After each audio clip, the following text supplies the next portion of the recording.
जय हिंद सर। जय हिंद बच्चों, इस समय आप लोग महामनी शोट के YouTube चैनल से जुड़े हुए हैं और इस चैनल में मैं आप सबका स्वागत करता हूं। आज हम लोग class 12 mathematics Hindi medium NCERT book का फर्स्ट चैप्टर संबंध तथा फलन रिलेशंस एंड फंक्शंस की प्रश्नावली 1.1 शुरू करने जा रहे हैं और वो भी आज लेक्चर नंबर 5 हम शुरू कर रहे हैं।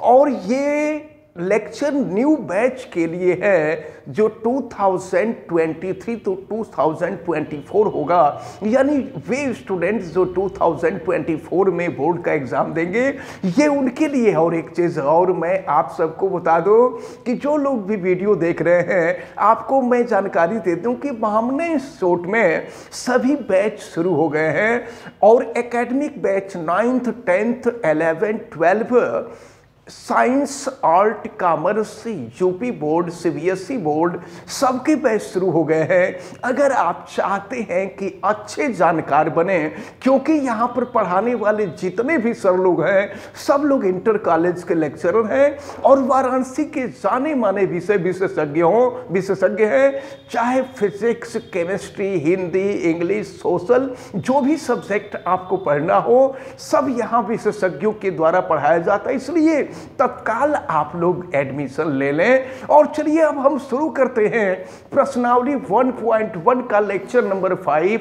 और लेक्चर नंबर 5 में हम आज क्वेश्चन नंबर 7 आपको बताने जा रहे हैं। बुक खोल लें आप सभी लोग और देखिए क्वेश्चन नंबर 7 में आपको दिया हुआ है, सिद्ध कीजिए कि किसी कॉलेज का पुस्तकालय जिसको लाइब्रेरी हम कहते हैं, किसी कॉलेज के पुस्तकालय की समस्त पुस्तकों का समुच्चय ए, याद रख रहिएगा कोई समुच्चय ए है और उस समुच्चय ए में उस विद्यालय के पुस्तकालय में जितनी भी पुस्तकें हैं, जितनी भी बुक्स हैं, सब हैं।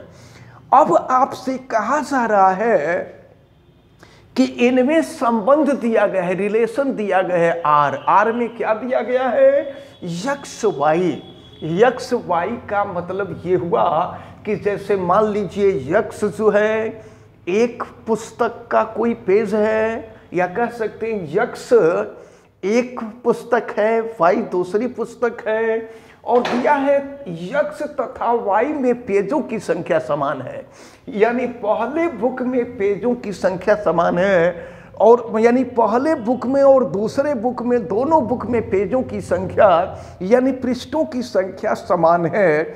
द्वारा प्रदत्त संबंध आर एक तुल्यता संबंध है।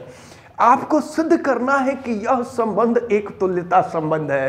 तो आपको पता है ना, संबंध तुल्यता संबंध तभी होता है जब वह स्वतुल्य, सममित और संक्रामक होता है। तो सबसे पहले हम स्वतुल्य के लिए देखेंगे, स्वतुल्य संबंध के लिए या स्वतुल्य के लिए। अब एक बात आप ध्यान से समझ लें कि पहले पुस्तक में पेजों की संख्या दूसरे पुस्तक में पेजों की संख्या के बराबर है, तो यहां पर स्वतुल्य में केवल एक लिया जाता है। अब मान लीजिए कोई पुस्तक अगर यक्स है और इसका कोई पेज लिया गया है और फिर से दोबारा वही पुस्तक ले ली जाती है क्योंकि स्वतुल्य है। तो अगर किसी पुस्तक में जितने पेज होंगे, अगर उसी पुस्तक में पेजों को हम देखें तो उसी पुस्तक में उतने ही पेज होंगे। इसका मतलब ये हुआ कि यह जो संबंध होगा यह संबंध स्वतुल्य है। ये पहला हो गया। अब इसके बाद दूसरा हम लोग देखेंगे सममित संबंध के लिए। सममित में क्या होता है, यहां दो पुस्तकें होंगी। सपोज कीजिए एक पुस्तक यक्स के पेजों की संख्या, दूसरी पुस्तक वाई है उसके पेजों की संख्या के बराबर है। यानी पुस्तक यक्स के पेजों की संख्या पुस्तक y के पेजों की संख्या के बराबर है। तो अगर हम पुस्तक y ले लें तो पुस्तक y के पेजों की संख्या x के पेजों की संख्या के बराबर होगी कि नहीं होगी? बराबर होगी, क्योंकि दो पुस्तक हैं। जब पहले पुस्तक के पेजों की संख्या दूसरी पुस्तक के पेजों की संख्या के बराबर है तो ये कन्फर्म है कि दूसरे पुस्तक के पेजों की संख्या पहले पुस्तक के भी पेजों की संख्या के बराबर होगी। अब इसके बाद हम देखते हैं, यानी ये संबंध जो है सममित है। अब इसके बाद जरा ध्यानपूर्वक देखेंगे। अब हम आते हैं थर्ड केस में। थर्ड केस में हम तीन पुस्तक लेते हैं, यक्स, वाई और जेड। एक पुस्तक यक्स है, दूसरी पुस्तक वाई है, तीसरी पुस्तक जेड है। यक्स, वाई, जेड हम ले लिए। अब मान लीजिए कि यक्स के पेजों की संख्या वाई के पेजों की संख्या के बराबर है। पुस्तक यक्स में जितने पेज हैं पुस्तक वाई में भी उतने ही पेज हैं। और अगर पुस्तक वाई में पेजों की संख्या पुस्तक जेड में भी पेजों की संख्या के बराबर है, यानी पहले में पेजों की संख्या दूसरे के पेजों की संख्या के बराबर है और दूसरे के पेजों की संख्या तीसरे के पेजों की संख्या के बराबर है, तो पहले के पेजों की संख्या तीसरे के पेजों की संख्या के बराबर होगी कि नहीं होगी? हो जाएगी। यानी यक्स रिलेटेड टू जेड, यानी पहले पुस्तक के पेजों की संख्या तीसरे पुस्तक के पेजों की संख्या के बराबर हो जाएगी। इसलिए यह संबंध संक्रामक है। अब लास्ट में लिखा जाएगा कि दिया हुआ संबंध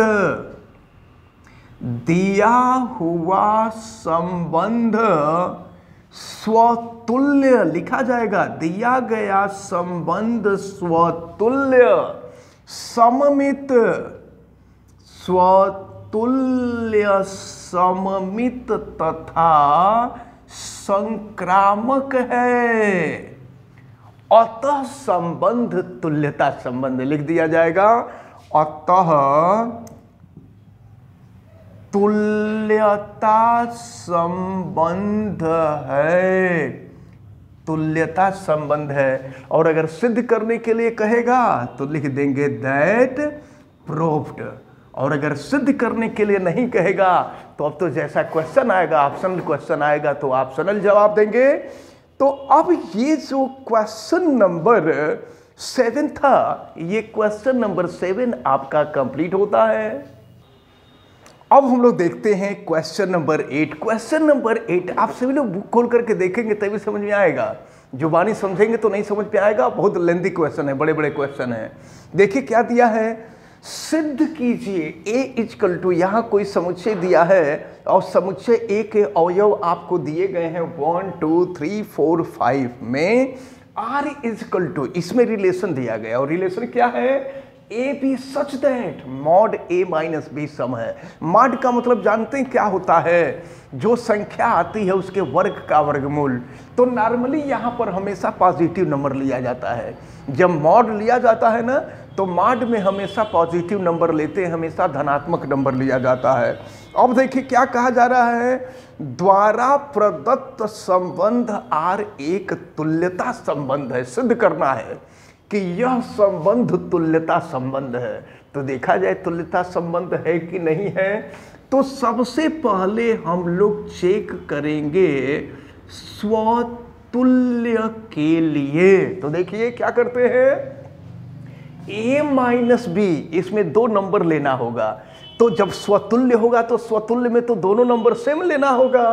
अगर मान लीजिए a इक्वल टू 1 और b इक्वल टू भी 1 लेते हैं तो ये हो जाएगा मॉड a माइनस बी, यानी मॉड 1 माइनस 1 माइनस 1 0 हो जाएगा। और 0 का मॉड 0 होगा। 0 को नॉर्मली सम संख्या माना जाता है। 0 को, क्योंकि 0 के बाद 1 आता है, 1 विषम है, तो 0 को हमेशा सम संख्या माना जाता है। तो जो संबंध दिया है सम है, और यहाँ पर जब हम अप्लाई कर रहे हैं तो संबंध सम आ जा रहा है। इसका मतलब ये हुआ कि संबंध स्वतुल्य है। अभी प्रश्न हम लोग पूरा नहीं पढ़े हैं, प्रश्न आगे पढ़ेंगे, जितना पढ़े हैं अभी उतने का जवाब दिया जा रहा है। अब स्वतुल्य के बाद हम लोग आएंगे सममित संबंध पर। देखिए सममित संबंध पर, सममित में क्या होता है, दोनों अलग अलग नंबर लेते हैं। मान लीजिए हम ए के जगह पे 1 और बी के जगह पे 3 कर दिए, ए के जगह पे 1 और बी के जगह पे 3 कर दिए, तो अब ये मॉड ए माइनस बी लिया जाएगा, और a माइनस बी का मतलब मॉड 1 माइनस 3 करेंगे, तो 1 माइनस 3 करेंगे तो मॉड माइनस 2 आएगा। और मॉड का मतलब क्या होता है, इसके वर्ग का वर्गमूल, तो -2 का वर्ग कर दीजिए 4, और 4 का वर्गमूल करेंगे तो +-2 होगा। लेकिन यहाँ पर नॉर्मली पॉजिटिव नंबर ही लिया जाता है, तो ये 2 जो आ रहा है ये सम संख्या है।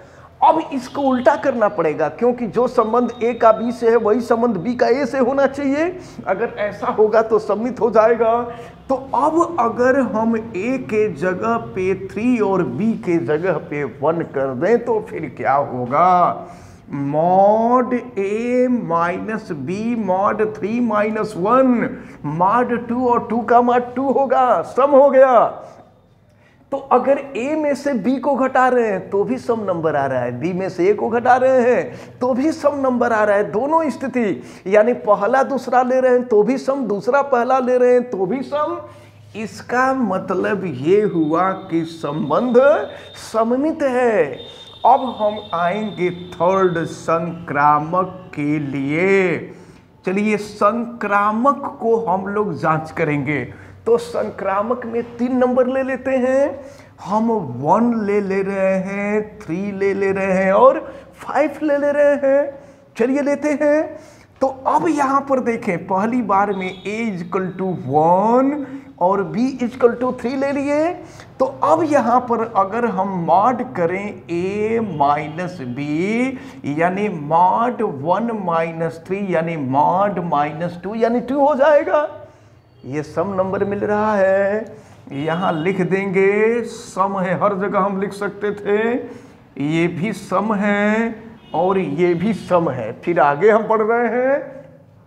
अब a माइनस बी लिए। अब देखिए अगर a = 3 और b = 5, पहले हम पहले दूसरे के बीच रिलेशन दिए लिखे हैं, अब दूसरे तीसरे के बीच रिलेशन देखा जाए तो ये मॉड a माइनस बी, ये हो जाएगा मॉड 3 माइनस 5, और 3 में से 5 माइनस करेंगे तो ये -2 यानी ये भी 2, तो ये भी हो गया सम।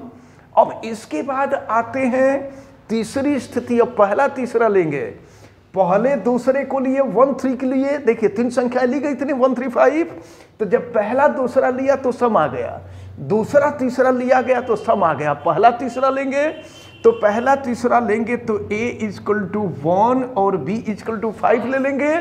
तो चलिए देखिए मॉड a माइनस बी यानी 1 माइनस 5, तो 1 माइनस 5 का मॉड करेंगे -4 यानी ये हो जाएगा 4, और 4 क्या है, सम संख्या है। तो इस प्रकार आप देख रहे हैं कि यह संबंध संक्रामक भी हो गया। तो आपसे यही कहा जा रहा था कि सिद्ध कर दीजिए कि यह संबंध तुल्यता संबंध है। तो लास्ट में लिखेंगे कि अतः दिया गया संबंध स्वतुल्य, सममित और संक्रामक है, अतः यह तुल्यता संबंध है। तो तुल्यता संबंध हो गया। लेकिन फिर इसके बाद आगे इसमें कुछ पूछ रहा था, अब उसको देखा जाए। इतनी चीज तो क्लियर हो गई आप सबको? चलिए अब आगे बढ़ते हैं। अब इसी में आगे कुछ कहा जा रहा है। अब क्वेश्चन को हम आगे पढ़ें और आगे पढ़ करके देखें कि क्या कहा जा रहा है। बुक में देखिए, प्रमाणित कीजिए कि 135 प्रमाणित कीजिए यानी वही सिद्ध कीजिए कि 135 के सभी अवयव एक दूसरे से संबंधित है। एक दूसरे से संबंधित है मतलब क्या, इनका भी अंतर का मान लिया जाए तो सम आएगा। प्रमाणित कीजिए कि ये एक दूसरे से संबंधित है। फिर दूसरा दिया हुआ है, एक दूसरा दिया हुआ है 2, 4, ये भी एक दूसरे से संबंधित है। तो प्रश्न में कहा जा रहा है कि ये तीनों में से एक दूसरे से संबंधित हैं, ये दोनों भी एक दूसरे से संबंधित हैं। तो संबंधित हैं इसका मतलब यही रिलेशन है। तो सपोज कीजिए अगर हम a = 1 और b = 3 ले लिए तो mod 1 - 3 mod a - b ये हो जाएगा -2, यानी ये हो गया 2। तो ये सम है। तो पहला दूसरा तो हम लोग ले लिए। अगर हम दूसरा तीसरा लेकर के देखें तो दूसरा तीसरा लेकर के देखेंगे तो a = 3 और b = अगर हम 5 करें और mod a - b करें 3 - 5 यानी -2 यानी 2, ये भी हो गया सम। इसके बाद अगर हम आगे बढ़ें, अगर हम 1, 5 लें, a = 1 और b = हम 5 ले लें तो फिर क्या हो जाएगा, mod 1 - 5 यानी mod -4 यानी 4, और ये भी हो गया सम। तो देखिए क्या कहा जा रहा था, ये कहा जा रहा था कि 1, 3, 5 के प्रत्येक अवयव एक दूसरे से संबंधित हैं। एक दूसरे से संबंधित होने का मतलब ये हुआ कि इनमें से किसी भी दो संख्या का अगर अंतर लेकर के उसका मान निकाला जाए तो वो सम आएगा। तो ऐसा तो हो रहा है, सम हो रहा है। फिर यहां पर इसको भी प्रमाणित करना था 2, 4 को। तो अगर 2, 4 को लेकर के देखें, अगर a = 2 और b = 4 ले तो ये हो जाएगा mod a - b यानी 2 - 4 यानी mod -2 यानी 2 हो गया, और ये भी सम है। और अगर इसका ठीक अपोजिट a = 4 और b = 2 कर दें तो mod 4 - 2 यानी ये हो जाएगा mod 2 = 2, ये भी सम है। तो प्रश्न में आपसे क्या कहा जा रहा था कि 1, 3, 5 के प्रत्येक अवयव एक दूसरे से संबंधित हैं, लेकिन 2, 4 के अवयव भी एक दूसरे से संबंधित हैं। ये तो प्रमाणित कीजिए। तो ये तो हमने प्रमाणित कर दिया, लेकिन फिर क्या कह रहा है, फिर कहा जा रहा है कि अगर इसका पहले वाले का कोई अवयव ले लें और दूसरे वाले का कोई अवयव ले लें तो ये एक दूसरे से संबंधित नहीं है। एक दूसरे से संबंधित नहीं है, इसका मतलब ये हुआ कि mod a - b जो होगा वो सम नहीं आएगा। ये हमें दिखाना है। तो एक अवयव पहले में से लेना होगा, दूसरा अवयव दूसरे में से लेना होगा। अगर मान लीजिए a = 1 और b = 2 ले लिए, और अगर हम mod a - b निकाल रहे हैं तो mod 1 - 2 यानी -1 और 1 हो जाएगा। ये तो सम नहीं है, ये विषम हो गया।